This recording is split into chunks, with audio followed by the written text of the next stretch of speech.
Hello and welcome back to my channel.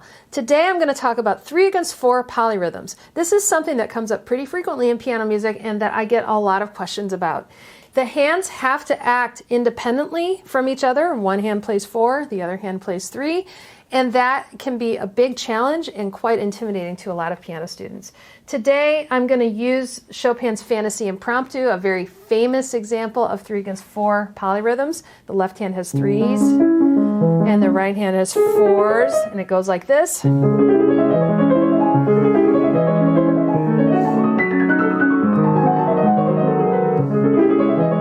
Etc. And in order to do that, I'm not thinking about how the hands interact with each other. I'm actually thinking about the larger beat and having each hand play evenly within that. For any polyrhythm, what is happening is the composer is obscuring the inside of the beat. For example, Chopin could have written straight 16th notes in the left hand. He could have gone, and which would sound like this.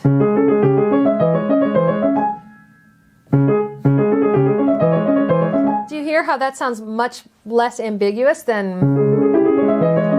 By putting the 4/3, he creates a more flowing and ethereal quality to the piece. And that's what a composer is looking for with 4/3. We don't really care about hearing each individual note of the rhythm accented or emphasized, right? If I play really hard, then I lose that ethereal quality. I need, and then that gives it the feeling of lift and excitement and euphoria. This video is going to be in 5 parts. The first part is going to be about practicing 3/4 polyrhythms close to tempo or at a faster tempo. The second part is going to be about how to slow it down and what mnemonic device to use to play 3/4 polyrhythms. The third part is going to be about the math, how to figure out the math of 3/4 or really any polyrhythm. The fourth part is going to be about what to do and how to listen for evenness as you're playing the 3/4 polyrhythm. And then the fifth part has a couple of exercises to practice your 3/4 polyrhythms. The number one mistake I see students making with regard to polyrhythms is they want to start at a very slow tempo and figure out how the hands go together and then speed it up gradually. But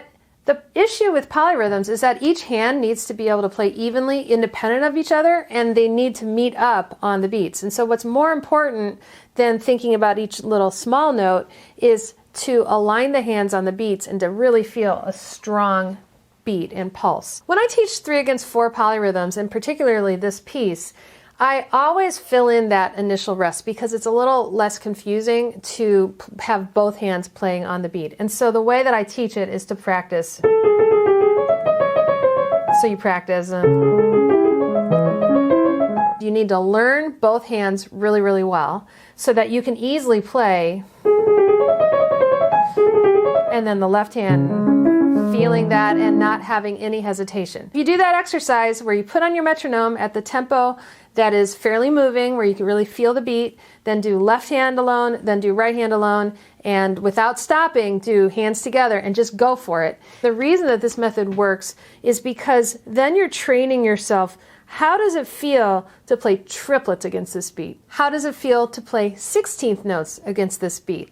And then once you feel that, then you just go for it and you try them together. And you do that alternating, and then eventually you get to the point where you can do it smoothly. Do the left hand alone, and then the right, and then together.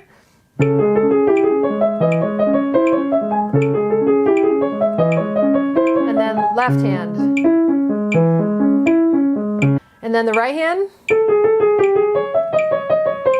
And then together. Notice that I'm actually bobbing my head and I'm tapping my foot, which you can't see, but I am tapping my foot. And the reason is to really feel the beat and the place where each hand aligns, which is on the downbeat and then the middle of the beat. Now that we've talked about how to practice the 3/4 polyrhythm where you're feeling the beat, I want to talk about slowing it way down and understanding how the polyrhythm works together. There's a well-known mnemonic device for 3/4 polyrhythms, pass the golden butter. If you think about how a mnemonic device works for a polyrhythm, it's to remember a certain rhythm. So we say, pass the golden butter. Another one that I learned about in some comments on a short that I made is, I would like some apples.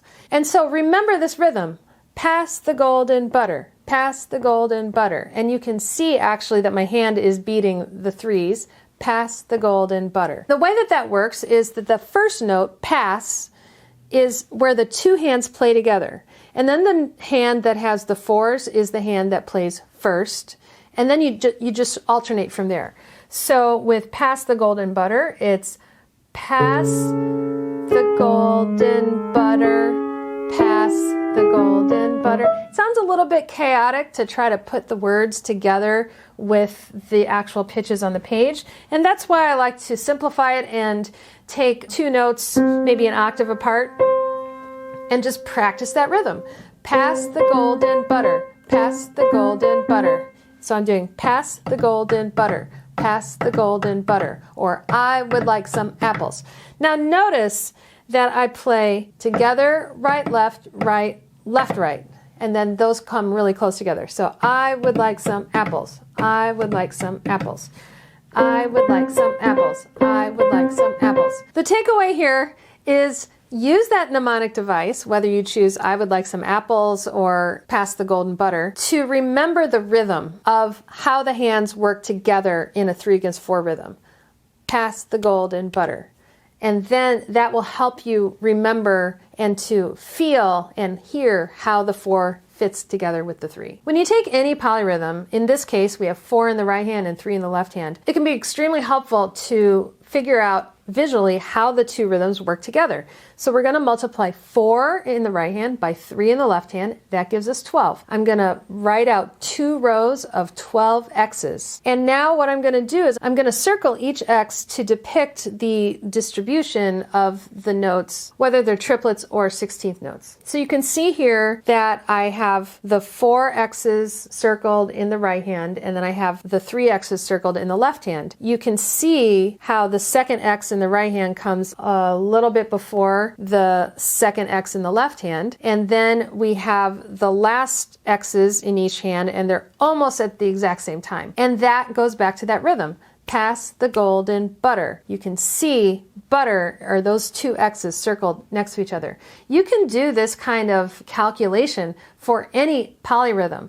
And again, I want to reiterate, that's really just to understand it. It's not necessarily, unless the piece is at a very slow tempo, it's not necessarily to learn it at a very slow tempo and then speed it up. But to understand 5 against 3, multiply 5 by 3, circle the X's, and then you'll figure out, well, exactly what is the ratio, what is the relationship of the right hand to the left hand. And then you'll understand it so that you're able to play it in a slow tempo, even if you don't initially learn it at a slow tempo, or even if your focus is going to be on the larger beats, which it should be. When you play 4 against 3 polyrhythms, or really any polyrhythm at all, it's very important to actually listen actively for evenness. It can be really hard to be listening individually to each hand, but you can kind of check in to one hand or the other hand. A very common point of frustration for students when they're trying to practice a 4 against 3 polyrhythm is that maybe they'll play it really beautifully, hands separately. They can play beautiful triplets, beautiful 16th notes, but then when they put hands together, one hand becomes uneven, or maybe both do. Maybe the left hand kind of gloms onto the 16th notes by going. Now I'm doing that. I don't want to do that. I want to spread my triplets.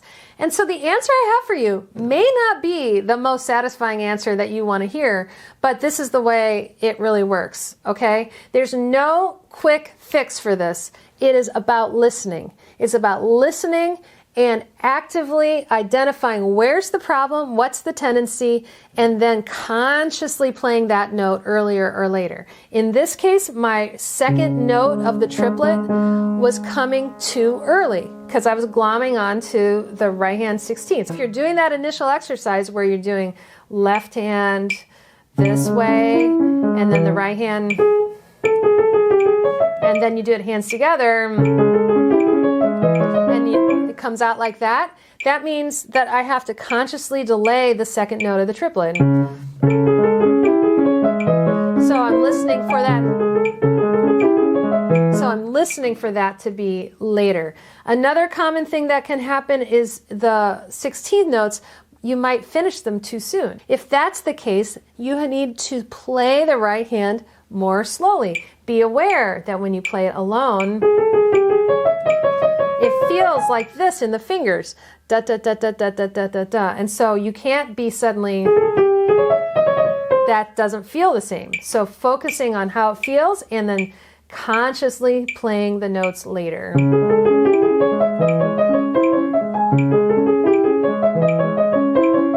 Over time, you can start to really learn how it feels when you group the notes and you kind of clump them together versus when they're more even.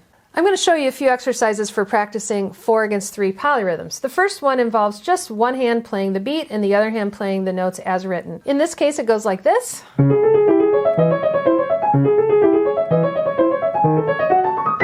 That's super helpful because it helps you really feel where the beats are and how the hands line up. One big problem students have when they learn this piece is that they don't feel the middle of the beat. They really only feel the beginning of the beat. And so it's kind of just a big soup, this whole thing in the middle. Because, you know, you hear people playing, it just sounds like this. But in fact, my thumbs are coming together.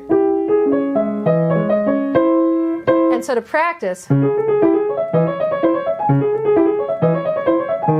is really helpful. The second way that I recommend practicing this is a way that can really help you learn to listen to each hand individually. And that is play one hand silently on the keys and the other hand playing out loud. This is actually much, much harder than it seems, but it's very fruitful if you can do it. So I'm going to play the left hand silently and I'm going to play the right hand out loud.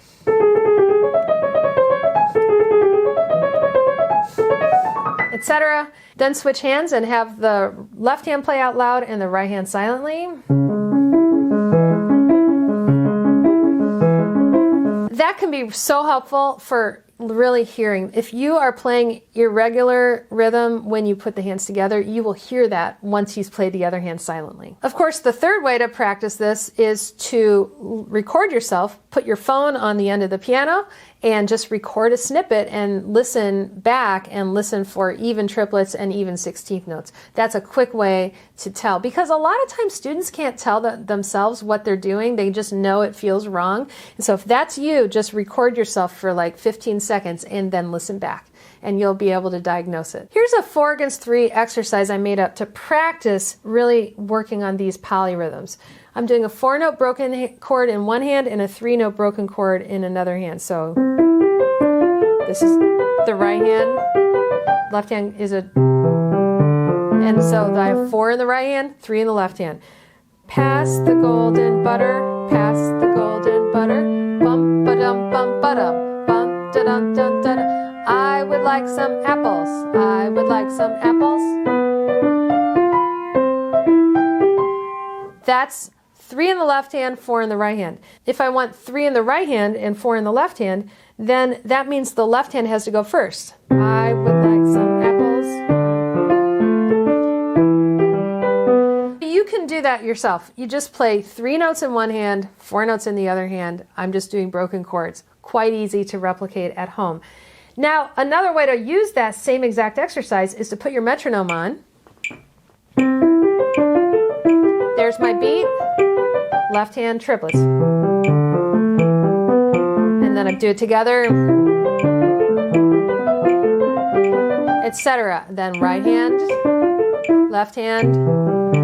It's that exercise I was showing you earlier, but with simplified notes. Another very common polyrhythm besides the 3 against 4 polyrhythm is the 2 against 3 polyrhythm.